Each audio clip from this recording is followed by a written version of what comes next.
Class 9th Geography, Chapter Weathering and Denudation continued. This is the second part of this chapter. Let's begin with this chapter. Chemical weathering.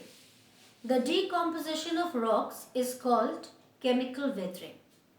It involves the breaking down up of rocks by altering or dissolving the rock minerals due to chemical action or changes. It is more common in hot and humid regions. It is a slow process as compared to mechanical weathering. The gradual decomposition of the rocks taking place due to exposure to air and water, example water containing oxygen, from the air may change in the rocks to iron oxide or iron compounds. The process of chemical weathering is governed by the following factors: oxidation, hydration, carbonation, solution. Oxidation. When oxygen in the air and water reacts with minerals in the rock, oxidation takes place. Example, most rocks contain a certain amount of iron, which when comes in contact with air and water containing oxygen, changes into iron oxide.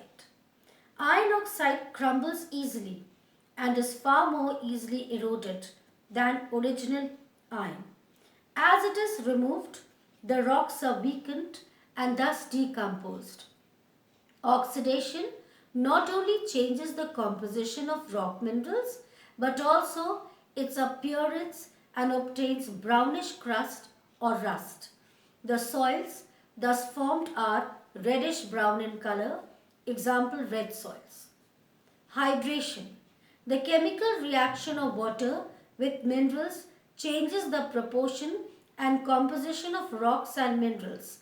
Example, feldspar, a silicate of aluminium, absorbs water and becomes a mass of clay, or kaolin, and whatever is left behind is a residue of sand.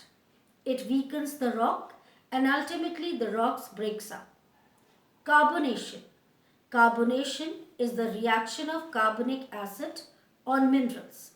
Rainwater, when mixed with carbon dioxide in the atmosphere, forms a weak solution of carbonic acid. It acts on rocks containing limestone and chalk. The reaction results in calcium bicarbonate, which is highly soluble and gets easily washed away in solution as it flows through the rocks or seeps below the surface. Weathering of limestone regions in this way gives rise to various landforms like stalactites and stalagmites in the limestone regions. Solution. When the rainwater reacts with the minerals present in the rocks, it dissolves them. When it seeps below the ground through joints, gaps and crevices, it further dissolves the soluble minerals by forming a solution and separates the insoluble minerals, causing decomposition of rocks. Example, rock salt and gypsum are examples of minerals that are separated by solution. The brackishness in some well water is the result of solution of minerals. Biological weathering. Biotic factors like plants and animals also cause weathering of rocks. Plants. The roots of plants grow into the cracks and crevices in search of water or nourishment. As they grow, they exert great pressure on the rocks and break them. Sometimes the roots of plants produce carbonic acid, which changes the composition of certain minerals in the rocks. Animals. Burrowing animals also cause breaking up of rocks. They cause loosening or weakening of the rocks and expose them to the other agents of weathering.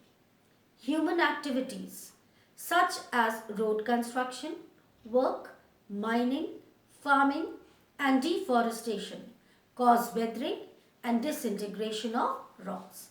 Effects of weathering.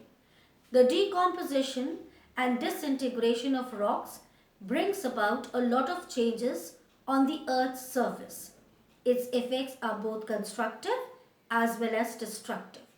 Constructive effects. Weathering leads to soil formation, which is required for agriculture.